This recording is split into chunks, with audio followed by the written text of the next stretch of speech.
Hola, ¿qué tal? Hoy un episodio de tránsito para informaros que este próximo viernes, día 12, a las 8 de la tarde en la Casa de la Música de Torreperogil, se presenta la novela Alarico, el rey de los godos, del escritor Blas Luis Alascio Ruiz, promovida por la Asociación Cultural Historia Viva y patrocinada por la Concejalía de Cultura del Ayuntamiento de la Villa de Gil de Zático.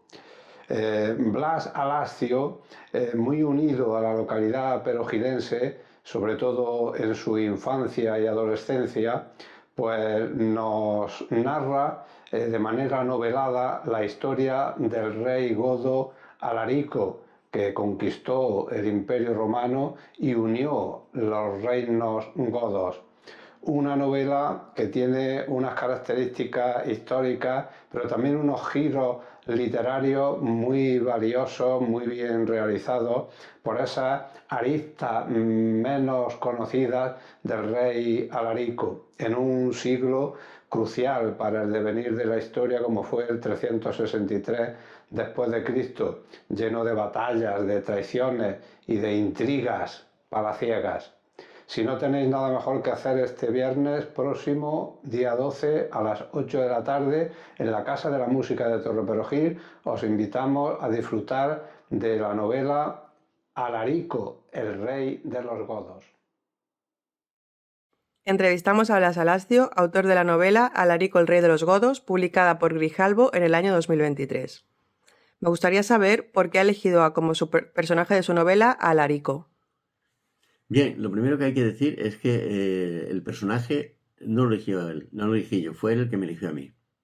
Y explicaré por qué. Estaba estudiando la historia de la religión durante el Imperio Romano y cuando estaba leyendo a San Agustín, el libro La ciudad de Dios, su libro La ciudad de Dios, vi que el protagonista absoluto de ese libro era Alarico. Alarico, el rey de los godos, el hombre que consiguió reunir a todas las tribus y a todas las etnias bárbaras y marchó sobre Italia y después sobre Roma.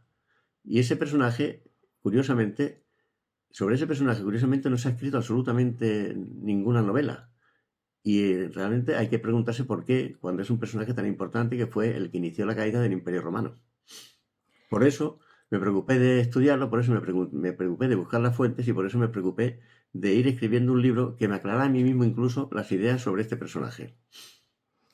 Su novela se sitúa en el siglo V después de Cristo, pero ¿tiene algo que ver con el presente? Pues realmente tiene mucho que ver con el presente. El siglo V es un siglo en el que se produce, digamos, las invasiones bárbaras y la entrada de muchísimos refugiados. Y se puede, de alguna manera, poner en conexión con la situación actual, donde hay millones de refugiados de todo el mundo que intentan buscar un lugar donde poder vivir tranquilamente sin persecuciones. Y esta es la misma situación que vivieron los godos en el siglo, final del siglo IV, principios del siglo V, en el que pidieron al emperador Valente que les permitiese entrar, porque había una persecución brutal por parte de unas tribus asiáticas llamadas hunos, y curiosamente el emperador Valente les permitió entrar. Ahora bien, la forma en que les trataron fue tan cruel y tan brutal que acabaron rebelándose. Eso me lleva a preguntarle cuáles son los temas de su novela. Bueno, temas en la novela hay muchos, pero hay tres principalmente. El primero de los temas es el tema que tiene que ver con los refugiados que ya he explicado con anterioridad. El segundo tema es el de la religión cristiana y su imposición violenta por parte del emperador primero Constantino y después Teodosio, que utilizaron la coacción como método para imponer una religión que luego ha terminado siendo la religión de la civilización de Occidente.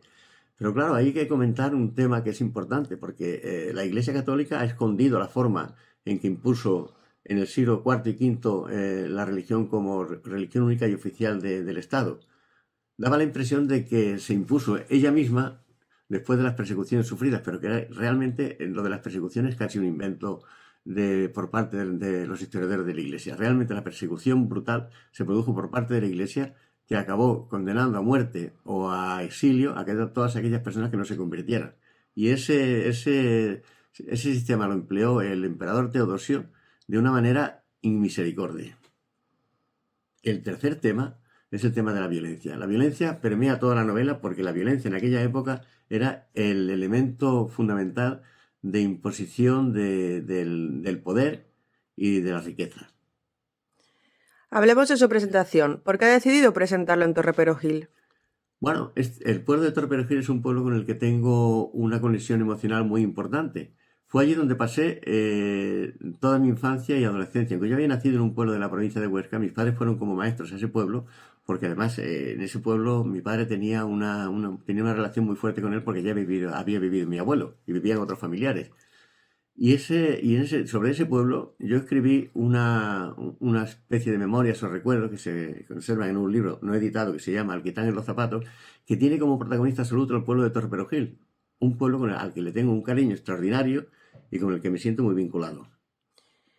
Para los que se hayan quedado con ganas de más, ¿habrá segunda parte?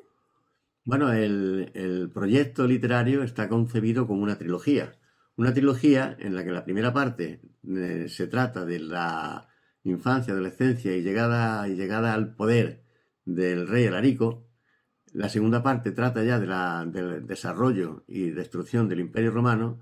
Y la tercera parte trataría de un personaje fundamental en el final de la historia del Imperio Romano, que es Gala Placidia, la hija del emperador Teodosio, que acabó siendo emperatriz y que consiguió imponer su criterio y su poder durante más de 40 años, y un personaje también muy conocido que es Atila, el rey de los hunos, sobre todo las incursiones que realizó y las batallas que libró contra el general Aecio.